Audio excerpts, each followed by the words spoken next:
નમસ્કાર દર્શક મિત્રો, એચડી ન્યૂઝમાં આપનું હાર્દિક સ્વાગત છે। હું છું આપની સાથે આરડી વાઘેલા। જોઈએ આજના મુખ્ય સમાચાર।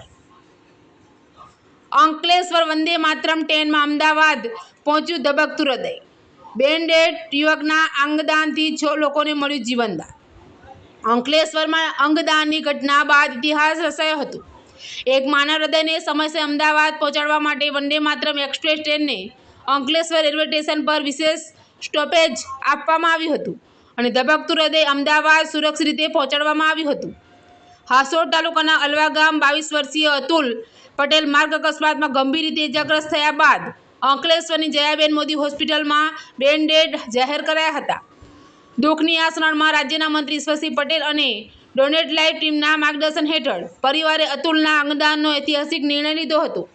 પરિવારના આ મહાન નિર્ણયથી હૃદય, લીવર, 2 કિડની, સ્વાદુપિંડ અને ચક્ષુઓનું દાન કરી 6 જરૂરિયાતમંદ દર્દીઓને નવજીવન મળ્યું છે। હૃદયને વંદે માતરમ ટ્રેન દ્વારા અમદાવાદની યુએન મહેતા હોસ્પિટલ અને અન્ય અંગોને IKDRC સુધી પહોંચાડવા માટે ભરૂચ પોલીસના સંકલને 2 ગ્રીન કોરિડોર પણ બનાવવામાં આવ્યા છે।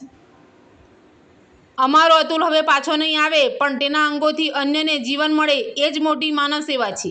પરિવારના શબ્દો આજે લાખો લોકો માટે પ્રેરણા બન્યા છે।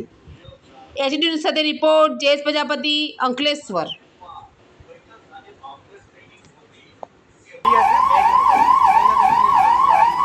ભાઈ ભાઈ બેક આવી જાઓ।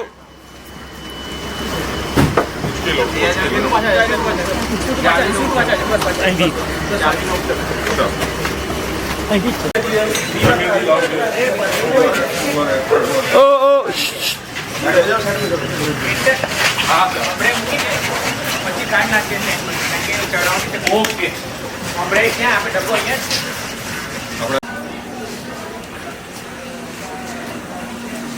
એમાં લેજો।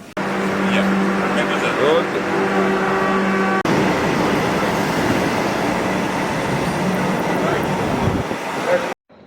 તાજેતરમાં સુણેવ તાલુકો હાંસોદ જિલ્લો ભરૂચ ખાતે તારીખ 27/7/26ના રોજ માર્ગ અકસ્માતમાં સ્થળ ઉપર જ 2 મૃત્યુ થયા હતા।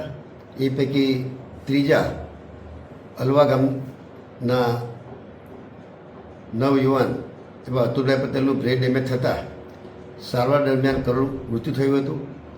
સ્વાભાવિક છે કે તેમના મૃત્યુને કારણે તેઓના પરિવારનો ક્રૂર દીપક બુઝાયો છે, પરંતુ હૃદયની લાગણીઓને કાબૂમાં રાખીને પરિવારજનોએ અંગદાન માટે સંમતિ આપી હૃદય, કિડની, લીવર, સ્વાદુપિંડ જેવા 7 જેટલા અંગો દાન કરી અન્ય વ્યક્તિઓને નવજીવન બક્ષવાનો ઉમદા નિર્ણય કરીને સાચા અર્થમાં અતુલભાઈને અંગદાન થકી જીવંત રાખવાનો સતત તે પ્રયાસ કર્યો છે।